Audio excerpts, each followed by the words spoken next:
Hello, this is Chef John from foodwishes.com with lobster stuffed pasta shells for two.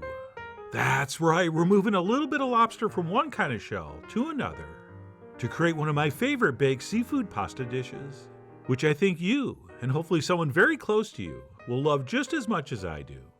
And to get started, we'll do one optional step, which is wilting a couple cups of baby spinach in a dry pan set over medium-high heat.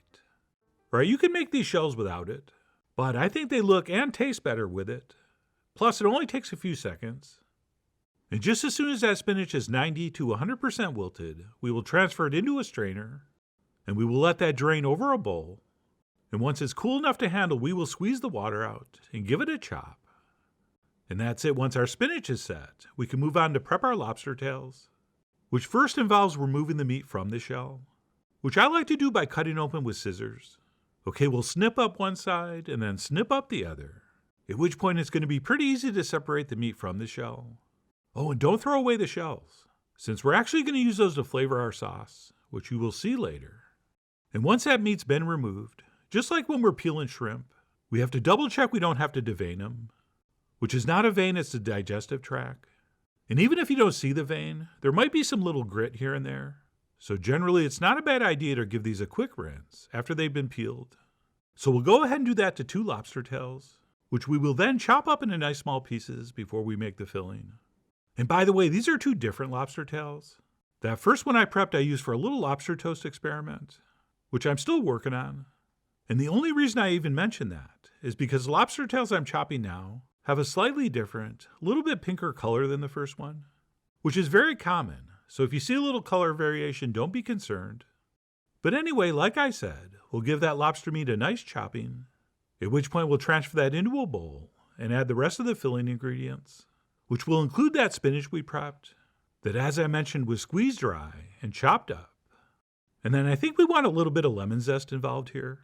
Right, not the juice. I don't think we want that sharp acidity, but rather just a little bit of that lovely fragrant lemon flavor. I'm also going to toss in a generous amount of minced garlic before adding some ricotta and mozzarella cheese. And I know you heard never to mix cheese and seafood, which I think is correct for something like, say, gorgonzola. But these cheeses basically taste like cream, and we use cream in seafood all the time, so I think it's fine. And that's it. We'll finish this up by seasoning with some kosher salt, a few shakes of cayenne, and then last but not least, a little bit of smoked paprika, also known as the bacon of spices. And that's it. We'll take a spoon and give this a thorough mixing. Oh, and I should mention, if you can or don't want to do lobster, this will work with the same amount of raw shrimp, or some cooked crab, or a combination. But personally, I don't think there's anything like this pure lobster version. And then once we do have that mixed up, we'll pop it in the fridge, and we'll move on to prep the sauce we're going to cook our shells in, which starts by adding our cut up lobster shells I told you to save, to some melted butter over medium-high heat. And yes, as you can see, we cut those shells into like 1-inch pieces. And we'll cook that stirring for a couple minutes until the shells turn that beautiful orangey red and your kitchen fills with the aroma of roasted lobster. And once that happens, we will toss in a rounded teaspoon of tomato paste, and we will cook that stirring for about 30 seconds, just to take off that raw edge and make it a little more savory. And once that's been accomplished, we will transfer in 1 cup of heavy cream, plus a splash of cold fresh water that we'll use to rinse out the measuring cup.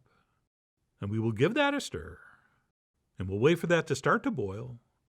And while it does, we can season this up with a pinch of salt and maybe a couple shakes of cayenne. And then what we'll do once this is boiling is let it cook for a couple minutes, or until it reduces slightly and thickens up a little bit. And even though this is very quick to put together, and the shells are not in the cream that long, you're going to be shocked at exactly how much lobster flavor gets infused. I mean, I always am. But anyway, like I said, we'll let that boil for a couple minutes, or until our cream thickens slightly, at which point we will carefully strain this, and that is now ready to use to cook our shells in, which we could have done simply in some reduced cream. But that little bit of extra effort we did, using the shells for the sauce, really does make a tremendous difference in the final product. But anyway, you decide. I mean, you are, after all, the boss of your hopefully lobster-flavored sauce. And that's it. Once our sauce is set, we'll go ahead and cook our pasta shells. And as usual, we'll do that in some generously salted water. Oh yeah, when you cook pasta, the water should taste like seawater. And if you're feeling lucky, cook the exact amount of shells you need. But I like to hedge my bets, so I always cook a few extra, just in case a few break or crack.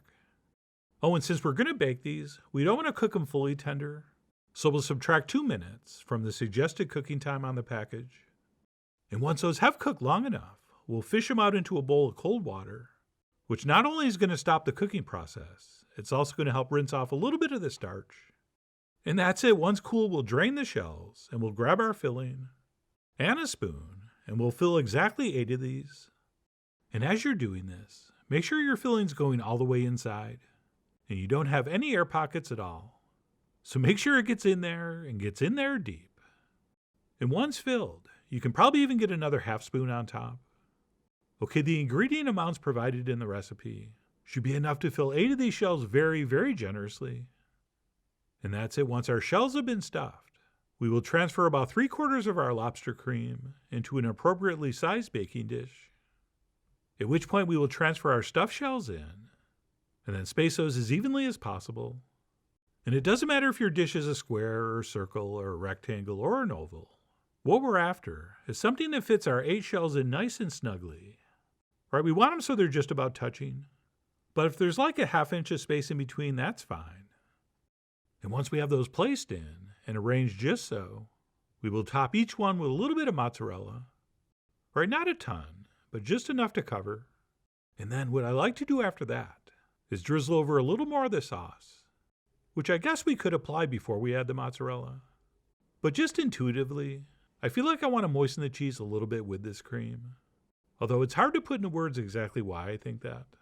So just do it. And then after those have been sauced, we'll go ahead and grate over a little bit of Parmesan for a little bit of extra flavor. Plus it tends to give the surface a little nicer appearance if we do.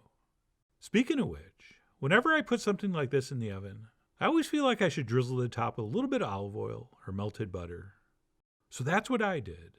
But these are plenty rich enough, so you can skip that step if you want. And that's it. These are now ready to transfer into the center of a 375-degree oven for about 25 or 30 minutes, or until the top starts to brown and everything's cooked through, and they hopefully look like this. And then if we want, we could serve them exactly like this. But I'm going to finish up with another sprinkling of cayenne over the top, since I want these a little bit spicy, but also that cayenne's going to make these look even more lobsterish. And that's it. We'll finish up with a pinch of parsley. And that's it. Our lobster stuffed pasta shells are ready for you and anyone lucky enough to be doing you to enjoy.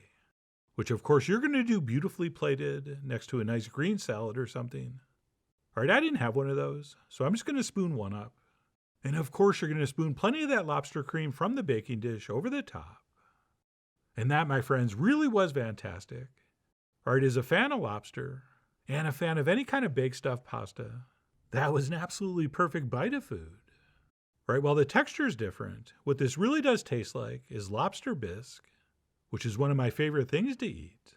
And if you enjoy that also, you are really, really going to love this. And I know I said the spinach was optional, but I've changed my mind. You and your lover are definitely going to want to include the spinach, since I think it really does make this much more special, not to mention more beautiful and more nutritious. So to summarize, I really do love everything about this. And whether you eat this alone or with somebody special, it is a relatively easy and elegant dish to make. And I really do hope you give it a try soon. So please follow the links below for the ingredient amounts, a printable written recipe, and much more info as usual. And as always, enjoy.